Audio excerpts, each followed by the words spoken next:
അസ്സലാമു അലൈക്കും വറഹ്മത്തുള്ളാഹി തആല വബറകാതുഹു. ആഷി ഉസ്താദ് സഫീറിനെ സ്നേഹത്തോടെ സ്വീകരിച്ചു. എന്താണെന്നറിയില്ല, തൻ്റെ വീട്ടിൽ നിന്ന് പോലും കിട്ടാത്ത ആ രീതിയിലുള്ള സ്നേഹവും കരുതലും, വല്ലാത്തൊരു സന്തോഷം. ശരിക്കും സഫീർ അത് ആഷി ഉസ്താദിനെ കെട്ടിപ്പിടിച്ചു.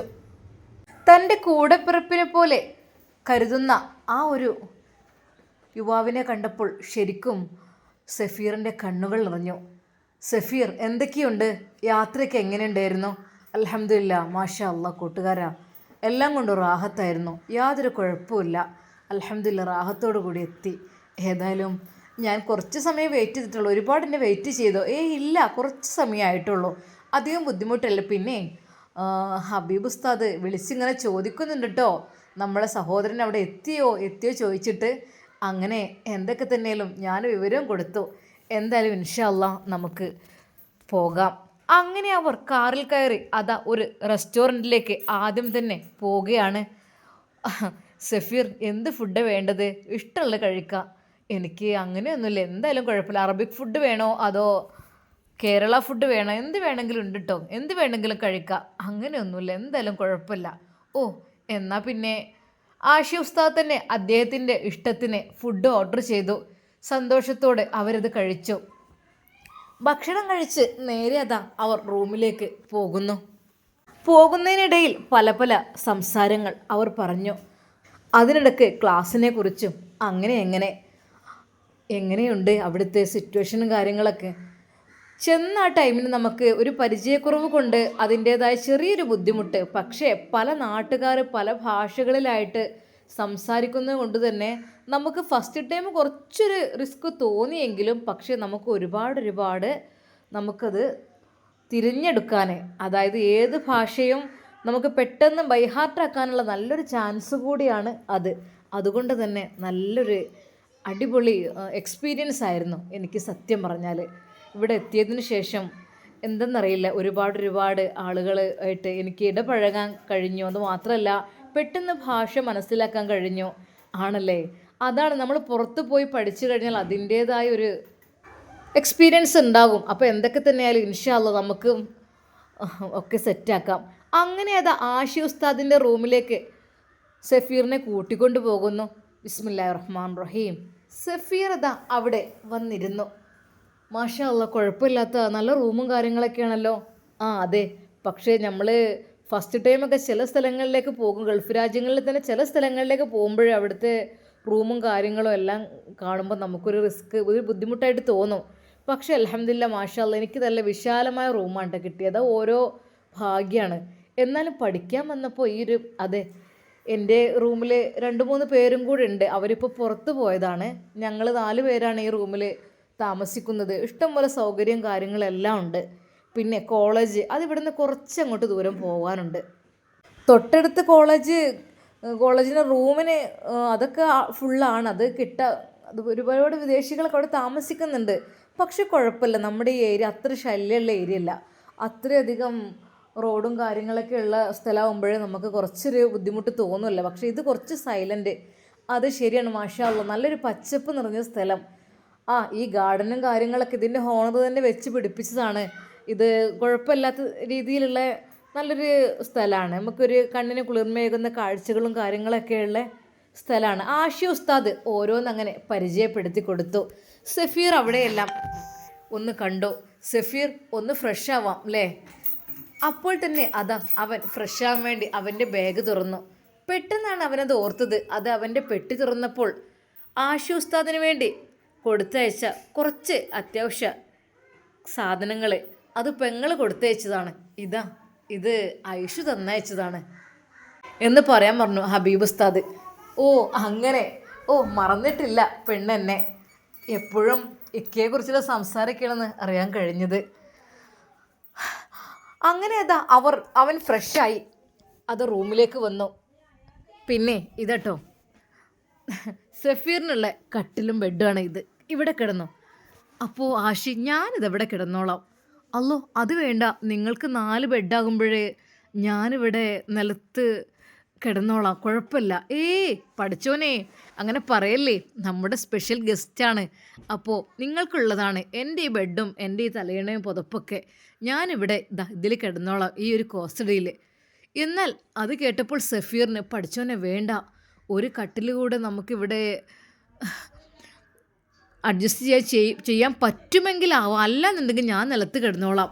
അല്ല, അത് പറ്റില്ല. എന്നാൽ പെട്ടെന്ന് ആഷി ഉസ്താദ് പറഞ്ഞു, അല്ല സഫീർ, ഞാൻ ഒരു കാര്യം ചോദിക്കട്ടെ. അത്യാവശ്യം കുഴപ്പമില്ലാത്ത രീതിയിലുള്ള ബെഡാണ്, നമുക്ക് രണ്ടുപേർക്കും ഒരുമിച്ച് കിടന്നൂടെ? എന്നാൽ അത് കേട്ടപ്പോൾ സഫീറിൻ്റെ കണ്ണുകൾ നിറഞ്ഞു. സഹോദരാ, ഞാൻ ആഗ്രഹിച്ചു പോയത്, പക്ഷെ ഞാൻ എങ്ങനെ അത് പറയാമെന്ന് വിചാരിച്ചിട്ടാണ്. എൻ്റെ കൂട്ടുകാരനെ പോലെ തന്നെയല്ലേ നീ? സ്നേഹത്തോടെ അവർ രണ്ടുപേരും ആ കട്ടിലിൽ കിടന്ന് മാഷാ അല്ലാ, ഇഷ്ടം പോലെ സ്ഥലമുണ്ട്. എന്തായാലും അല്ല സഫീർ, എന്തൊക്കെയുണ്ട് നാട്ടിലെ വിശേഷങ്ങൾ? എൻ്റെ പ്രിയപ്പെട്ട ആഷിഖ്, എനിക്ക് പറയാനുള്ളത്, നാട്ടിലെ വിശേഷം എന്നൊക്കെ പറഞ്ഞാൽ കുറച്ച് റിസ്ക്കാണ്. എന്ന് വെച്ചാൽ അധികം ബുദ്ധിമുട്ടെന്നല്ല. പക്ഷേ എനിക്ക് തോന്നി ഇനി ഒരുപാട് ഇവിടെ ഗൾഫിലിങ്ങനെ അല്ല നാട്ടിൽ അങ്ങനെ ബുദ്ധിമുട്ടായി നിന്ന് കഴിഞ്ഞാൽ നമുക്ക് ഈ ദുനിയാവും ആഹ്റവും നഷ്ടപ്പെടും. എന്താ സഫീർ പറഞ്ഞ് മനസ്സിലായില്ല? ഒന്നുമില്ലടാ, ദീനീബോധം തീരെയില്ല. പ്രത്യേകിച്ച് എൻ്റെ ഫാമിലിയൊക്കെ നന്നാക്കി എടുക്കണം. പെട്ടെന്ന് അവനതെന്ത് പറയണമെന്നായിപ്പോയി. അത് ഹാദിയുടെ കാര്യമെല്ലാം ചോദിച്ചറിയണം. പക്ഷേ അത് അവൻ പറയാതെ ഞാൻ പറയുന്നത് ശരിയല്ലല്ലോ എന്ന് കരുതി. അപ്പോഴേക്കും റൂമിലുള്ള എന്തൊരു സ്പെഷ്യൽ ഫുഡൊക്കെ അവന് വേണ്ടി അവൻ എടുത്തു കൊടുത്തു. എന്നാൽ ഈ സമയം നമുക്കൊന്ന് പുറത്തു പോയി വന്നാലോ? അങ്ങനെ രണ്ടുപേരും ജസ്റ്റ് ഒന്ന് പുറത്തു പോയി വന്നു. കുറച്ച് കഴിഞ്ഞപ്പോൾ നമുക്കിനി നാളെ മുതൽ ക്ലാസ്സിൽ ജോയിൻ ആവാം കേട്ടോ, ഞാൻ നിന്നെ കൊണ്ടുപോയിട്ട്. ഓക്കെ. അപ്പോൾ അങ്ങനെ അവർ രണ്ടുപേരും വീണ്ടും റൂമിലേക്ക് തന്നെ കയറി. എന്നാൽ ഈ സമയം സഫീറിന് എന്തൊക്കെയോ ആഷിയോട് തുറന്നു പറയണമെന്നുണ്ട്. പക്ഷേ റൂമിലപ്പോഴേക്കും അവൻ്റെ കൂടെ പഠിക്കുന്ന മറ്റൊരുത്തൻ വന്നു കയറിയിരുന്നു. സഫീറിനെ കണ്ടതും അസ്സലാമു അലൈക്കും. വലൈക്കും അസ്സലാം. ആഷി പറഞ്ഞിരുന്നോ പുതിയൊരാൾ വരുന്നുണ്ടെന്ന്? എൻ്റെ പേര് പറഞ്ഞത്? എൻ്റെ പേര് സഫീർ. ഓക്കെ. നിങ്ങളെവിടെ? ഞങ്ങൾ കാസർഗോഡാണ്. ഓ അങ്ങനെ, അത് ശരി. അപ്പോൾ ആദ്യമായിട്ടായിരിക്കും? അതെ, ഞാൻ വന്നിട്ടില്ല. ഇനി ഇൻഷാ അല്ലാ ഞാൻ വിചാരിച്ചു 2 ആഴ്ച ഇവിടെ നിന്ന് ശീലമായിട്ടൊന്ന് പോയിട്ട് വരാമെന്ന്. പക്ഷേ ഇവിടെ തന്നെ നീ നിൽക്കട്ടെ എന്നാണ് എൻ്റെ ആഗ്രഹം. ഇനി പോകുന്നും വേണ്ട, വെറുതെ എന്തിനാ നാട്ടിലേക്ക് ഇനി ഇപ്പോൾ പോകുന്നത്? ഇനി കോഴ്സ് അടുത്ത സെമ്മിന് പോകാം, അതായിരിക്കും നല്ലത്. എന്തായാലും 4 വർഷത്തെ കോഴ്സല്ലേ, ഈ ഒരു എക്സാമും കാര്യങ്ങളൊക്കെ കഴിഞ്ഞിട്ട് പോകാം. കുറച്ച് പിന്നെ വൈകി ജോയിൻ ആയതുകൊണ്ട് അതിൻ്റേതായ ക്ലാസ്സൊക്കെ തരും അവർ, കുഴപ്പമൊന്നുമില്ല.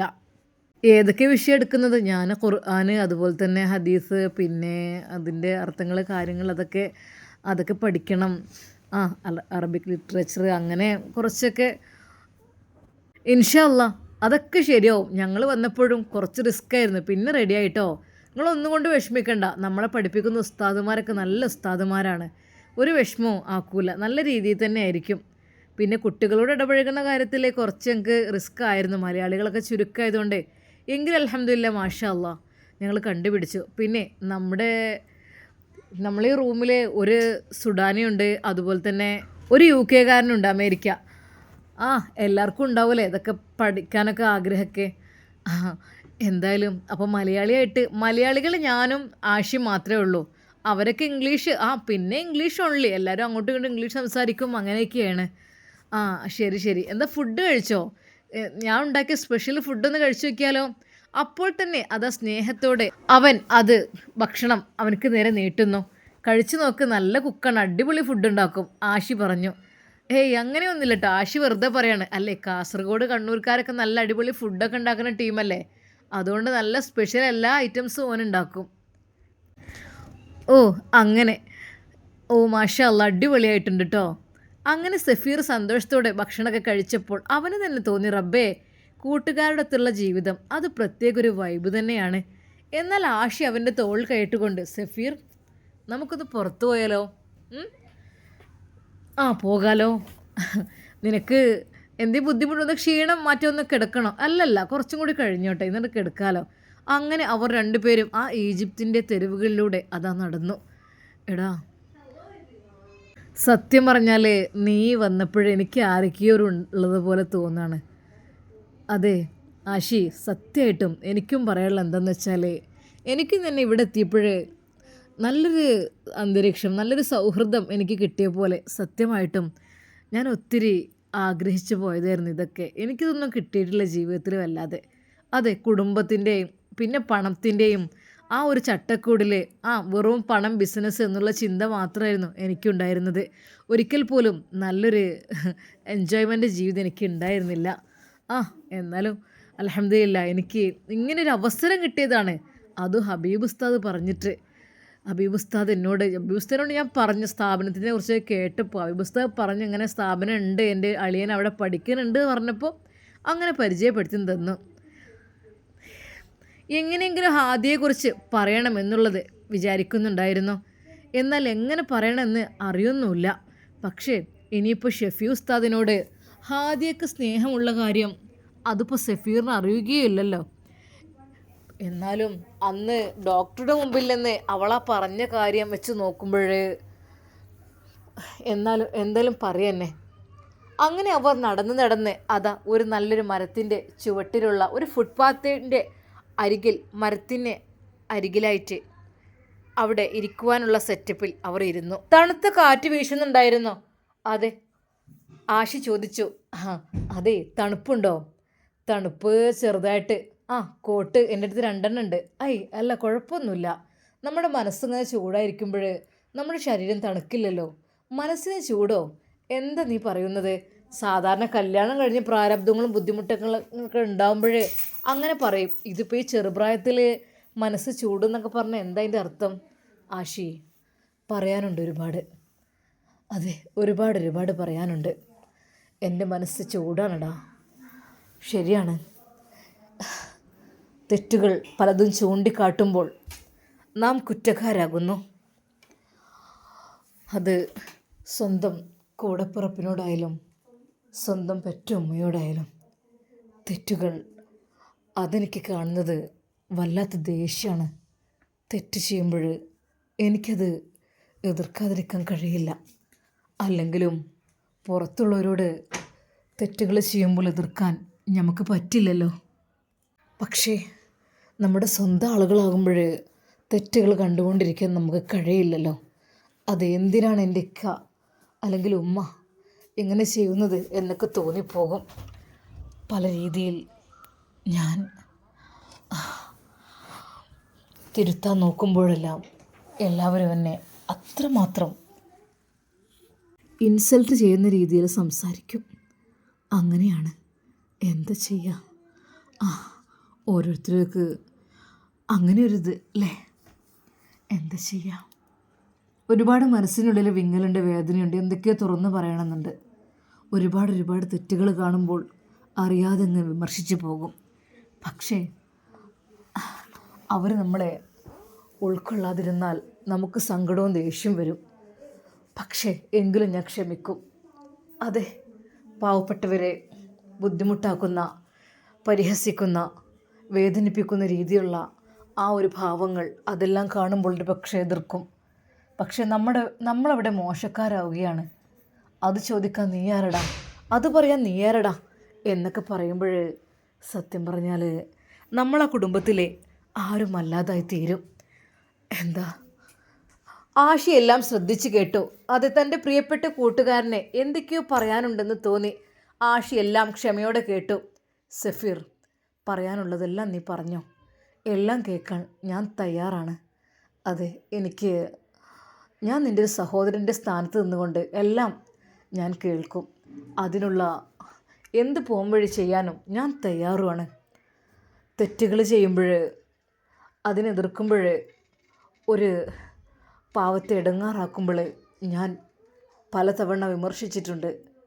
പക്ഷേ എനിക്ക് കിട്ടുന്ന ഓരോ വാക്കുകൾ ക്രൂരമ്പുകൾ പോലെ എൻ്റെ നെഞ്ചിൽ തറക്കും. അങ്ങനെയൊക്കെയാണ് ആശി. ഇതൊക്കെ ഞാൻ നിന്നോട് പറഞ്ഞ് ഞാൻ നിന്നെ വിഷമിപ്പിക്കുന്നില്ല. കാരണം ഞാൻ വന്ന ഉടനെ തന്നെ എൻ്റെ പ്രയാസത്തിൻ്റെ, വേദനയുടെ, വിഷമത്തിൻ്റെ കെട്ടഴിക്കുകയാണെന്ന് നീ വിചാരിച്ചാൽ നിൻ്റെ പഠനത്തിന് വരെ ഒരുപക്ഷെ അത് ബാധിക്കുമായിരിക്കും. അതുകൊണ്ട് ഞാനൊന്നും പറയുന്നില്ല. എല്ലാം പടച്ച റബ്ബിൽ അർപ്പിക്കുകയാണ്. പെട്ടെന്ന് ആഷി അതാ സഫീറിൻ്റെ കൈകളിൽ പിടിച്ചു പറഞ്ഞു, എൻ്റെ പ്രിയപ്പെട്ട സഫീർ, ഞാൻ നിനക്ക് എല്ലാമാണ്. അതെ, ഞാൻ എന്ത് കാര്യങ്ങളും എന്നോട് തുറന്ന് പറയാം. ഞാൻ ഒരിക്കലും നിന്നെ വിമർശിക്കില്ല, എതിർക്കില്ല.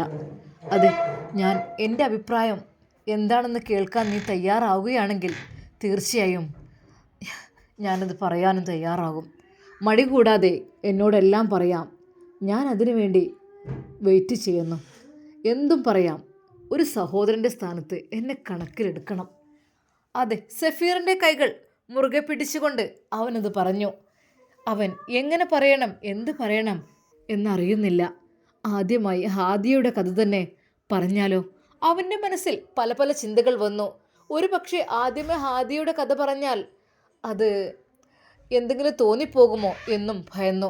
എന്നാൽ അവൻ പറഞ്ഞു, ഫാമിലി ദീനീ ചിട്ടയില്ലാത്ത അല്ലെങ്കിൽ ദീനീബോധമില്ലാത്തവരായി കഴിഞ്ഞാൽ എല്ലാം കൊണ്ടും നമ്മുടെ ജീവിതത്തിൽ അത് പ്രയാസമായിരിക്കും, ബുദ്ധിമുട്ടായിരിക്കും. അതുകൊണ്ട് നമ്മൾ പടച്ച റബ്ബിനോട് എത്രയൊക്കെ തന്നെ പറഞ്ഞാലും അവരെ ഒന്ന് നേരായ രീതിയിലെടുക്കാൻ തെറ്റുകൾ കാണുമ്പോഴേ അത് വല്ലാത്ത വിഷമാണ്. അതും അത്രക്കും വലിയ തെറ്റുകൾ കാണുമ്പോൾ വിമർശിക്കാൻ തോന്നും സ്വാഭാവികമായിട്ടും.